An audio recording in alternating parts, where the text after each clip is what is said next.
people. Hope you're all well, and racing people, and any other people who may be watching.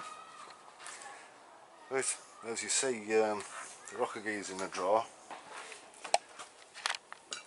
The push rods are out, placed in order obviously. We're about to pull the cylinder head off. See if we can see if there's anything going on in there. I just want to have a look, see if we've maybe clipped a valve, you know, might have a slight bend. So the first thing I'm going to do, I'm going to take the head off, tip it over, and I'm going to fill the combustion chambers. I'll have to put the spark plugs back in. I'm going to fill the combustion chambers and see if we get any leak down into the ports. If we get some leak down into the ports with the springs on, obviously we've got some serious problems, and that probably indicates a bent valve as opposed to recession in the valve seat. So if that's the case, if I get any leak, any water leaking through, it will be a bit more of a rush to get the job sorted, to get new valves in, that make sure that the seats are alright. But if I get no water leak through, I'll be happy with that. It'll just be a matter of putting some new valve springs in, and then putting the head back on.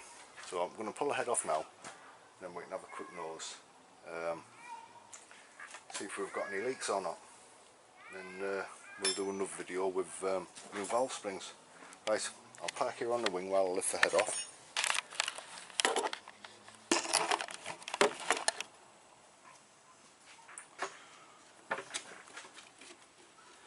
It's all ready to lift off, so hopefully just don't knock the camera off the wing while I'm doing it.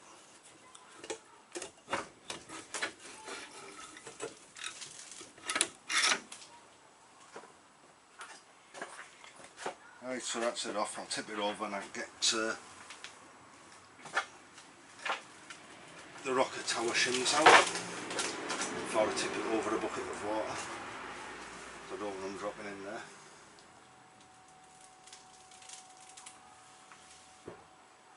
That's good news as well. The manifold gasket, we've had no leaks on there, which is always a concern. We did cheat a bit last time. We reused the last one, we replace it this time though. I'll put it over there now. Honestly, we will replace it. Right.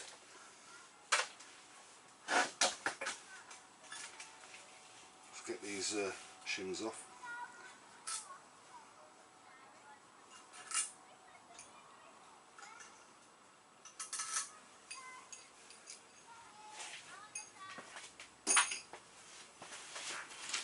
Give me grubby hands away before I pick the camera back up, I suppose, even though I've got gloves on. We'll have a look at this cylinder head. I'll tell you what, I'll take this glove off, should be able to do it one-handed now. Let's have a look. So this is our cylinder head.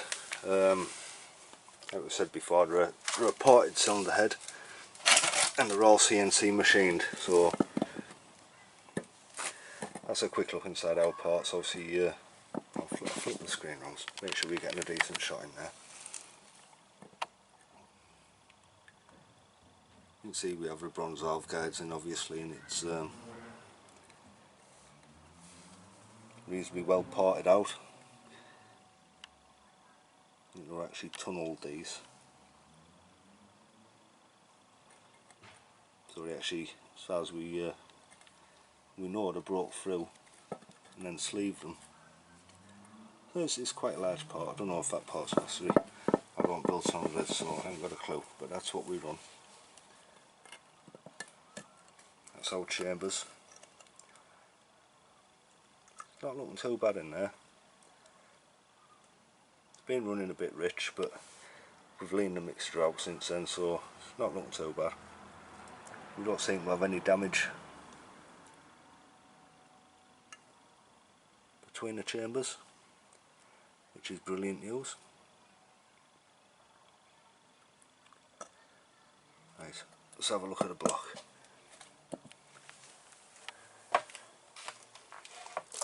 So we're a plus 20 overbore on this, 1293, as you all know anyway. Oops.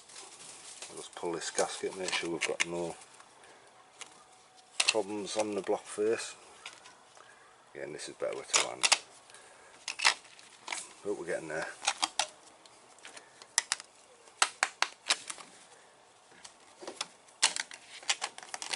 bit rubby on the front face.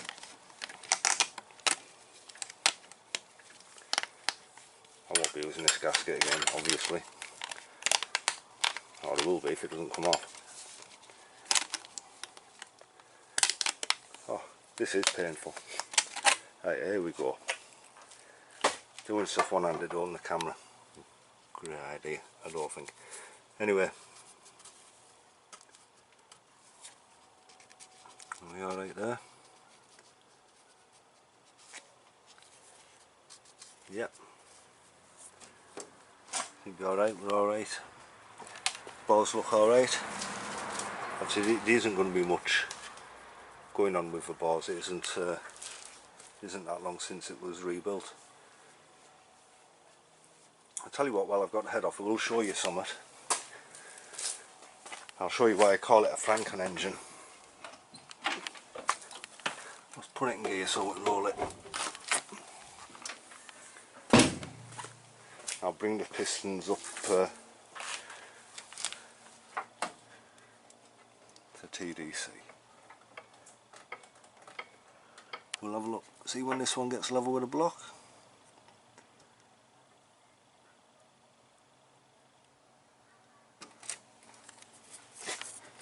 So that's up, I'll pass the point, there we are, that's up level with the block on number 1. So number 4 should be the same.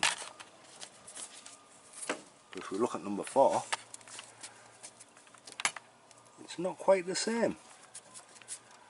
What happened is we lost a piston and we would donate a piston, but it was a newer type of piston to the ones we were running, so the dish is slightly different, as you can see.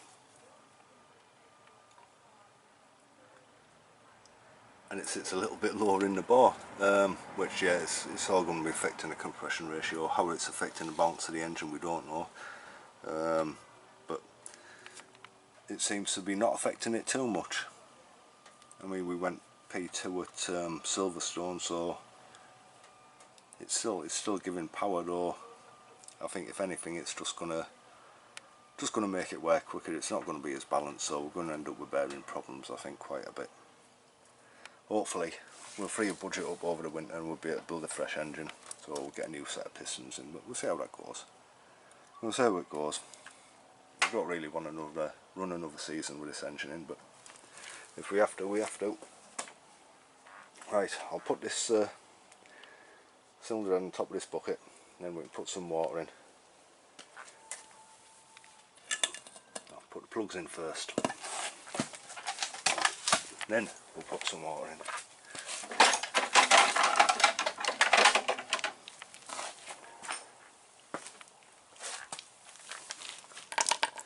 So all I want to do is make sure I've got a good seating with valves. I know they're under spring tension, but like I say, if it leaks under spring tension then we've got serious issues, and it's probably a bent valve. Hopefully some that doesn't need machining. And if we don't, then hey ho, new valve springs, just as a precaution,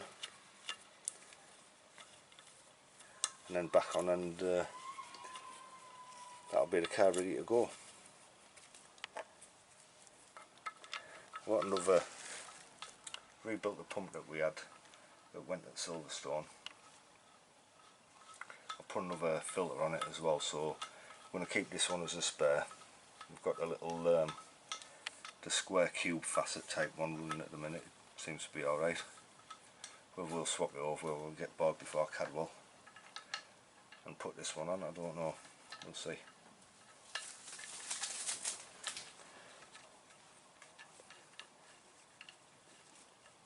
I'm on the last plug, there we go. So I'll just give these a quick nip up.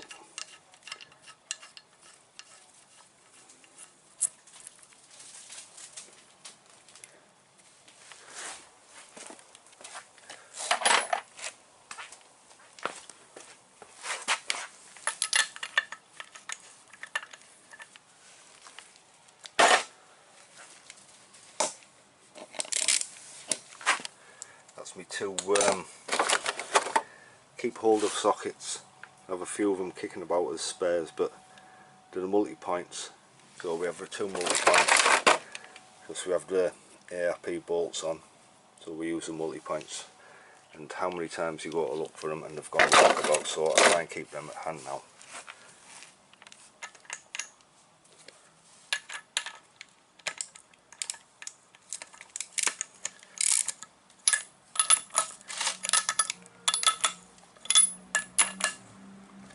Right, so I'll put this upside down on the bucket. I'm going to just shove these on the wing a second.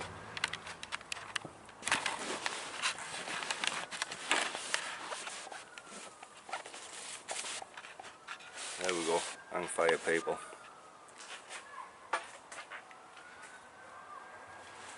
So hopefully these gaps will line up so I can get this reasonably flat.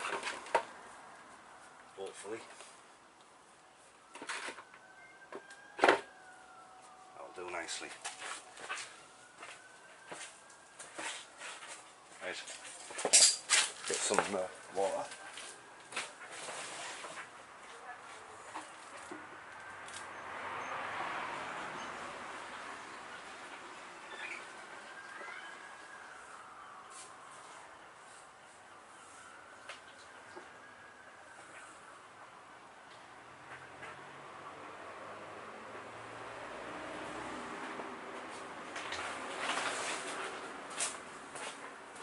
Right, got some water. Well, like I say, I'm just going to put this into the combustion chambers. I know it's not the favourite fluid to use, but it wipes out. It's no different to losing an air gasket. You can see why I don't work in a bar.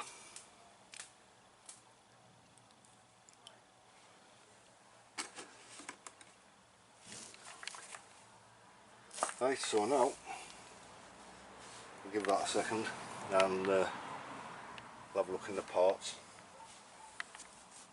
Might want a torch for this. Sorry about the camera angle, I'm just taking me with a glove off. Bear with me.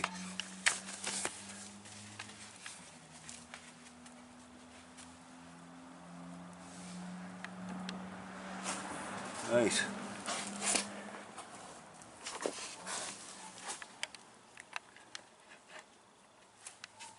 My fingers are pretty dry, so as opposed to an optical test, put my finger in, obviously it'll end up mucking exhaust.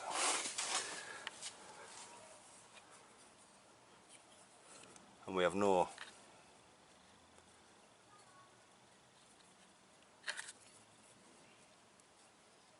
water ingress.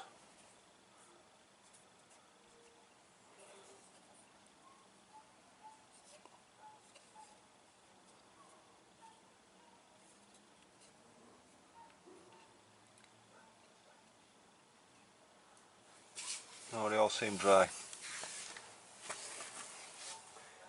So that's a bonus anyway, so it doesn't look like we're going to be looking at any major sunderhead damage.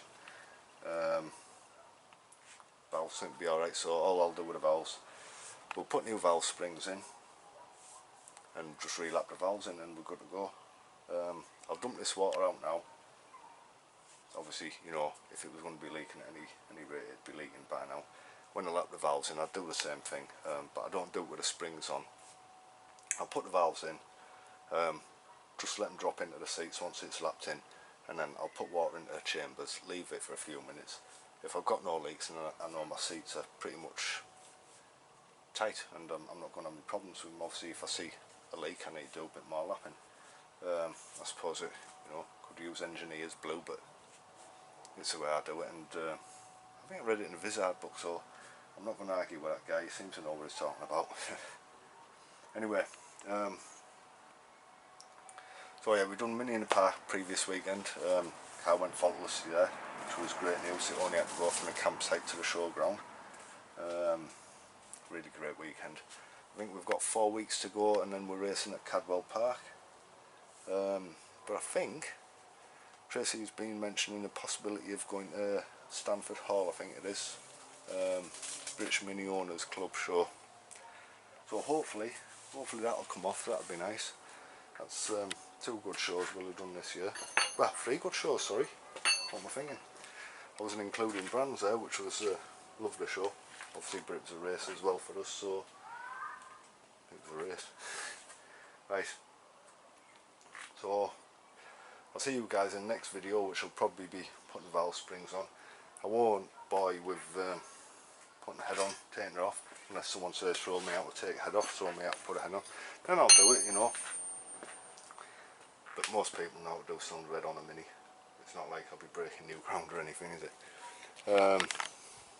But we'll keep up, we'll keep you informed what's going on. Hopefully we get no major engine traumas. Like I say, we'll run through the valve springs and that with you. Yeah, that's it for now. Hope you all have a good evening. Take care of yourself. See you next time. Bye.